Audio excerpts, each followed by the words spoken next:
Hello, BookTube, and welcome back to Summer of Sport 2025. This is a BookTube event created by Mark at Book Time with Elvis to show a little love to sports-related literature. It doesn't get a whole lot of love on BookTube, typically. I loved the novelty of the idea when it was first originated, and I thought it would be only a matter of novelty, but I have found a ton of great books in subject matters and veins of interest that I would never have looked at before. I'm not very sporty myself. I'm certainly not a team player, and the many team sport events that I've attended in my life have all been attended for the social experience, which has often been incredible, often just incredible. But caring who wins or loses, no, no, not at all. And so I thought that that I would enjoy a few things from Summer of Sport over the years, but that it would be at arm's length. But no. I have found urgently, wonderfully readable stuff. Now, yesterday, or the last time, I forget when the last time I might have been yesterday, a Summer of Sport video, I urgently recommended a book to you that's not out yet, which is not much help. And I have another new release to recommend to you. I believe this one has been published. It came out this summer, I think. But I think you'll be able to order it at your library, get it from your bookstore. I don't think you'll have to wait, put it on any kind of list. It's by Kevin Baker, and it's about baseball, America's pastime. And it's called The New York Game. And there is a black and white cover. Those of you who are not familiar with baseball, let alone historical baseball, that is Babe Ruth on the cover. And this is, at first I thought this was just going to be a history of baseball in New York. Baseball and New York are almost synonymous. And I thought that's what this was going to be. I've read that kind of book before. But oh boy, oh boy, this is so much more than that. And it is so good. It's so much better than just that simple thing. That simple outline of just a history of New York baseball. I mean, there you've got Disgrace, you've got the rise of new ballparks, you've of course got Babe Ruth, and a whole bunch of other larger-than-life characters. You've got all sorts of scandals, and it was in New York that baseball became not only a major money-making franchise, but also a social thing.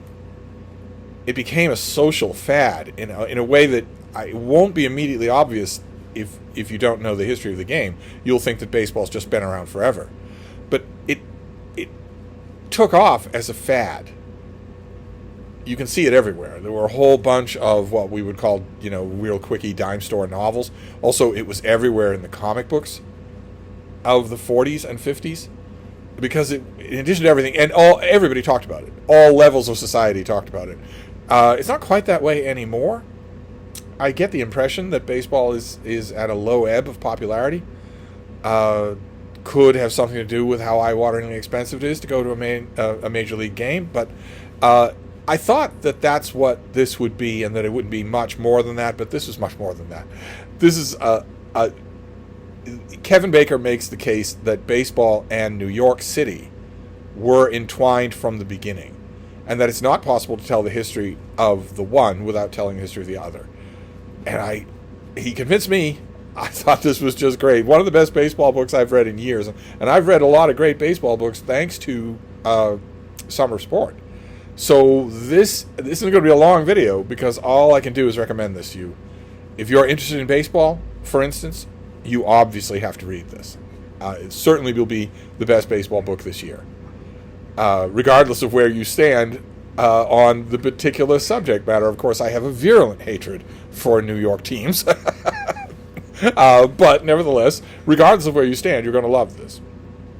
But I would also argue that even if you're not a baseball fan, I mean, like I said, in the typical visceral sense of the term, I am not. I am not a baseball fan, nor am I a fan of any other sport. Nevertheless, even if you think you're not a baseball fan, you're still going to love this.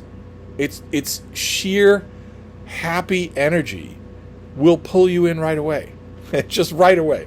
So this is another, I don't know that Summer Sport will stay this way, but this is another just complete recommendation. This is wonderful. Just like the book about quarterbacks. This is just wonderful. And it's, that's all this video is, just to recommend this book to you, but also to say Steve is right. It's always nice to remind you that Steve is always right. I have said from the beginning of Summer Sport, what are we on the third year now of Summer Sport, second year? I've said from the beginning that sports writing is not only neglected by the mewling introverts and housebound bookworms that tend to make up literary communities, but that it also tends to bring out the best in its writers. It tends to bring out something really special in its writers. And this is a perfect example of that, I think. This book is a perfect example of that. So there you go. That is your Summer of Sport. Again, it is, a recommendation, a full-throated recommendation. I will wrap this up. Hope this video uploads. They've been fractious again. And I will see you soon. Thank you, BookTube.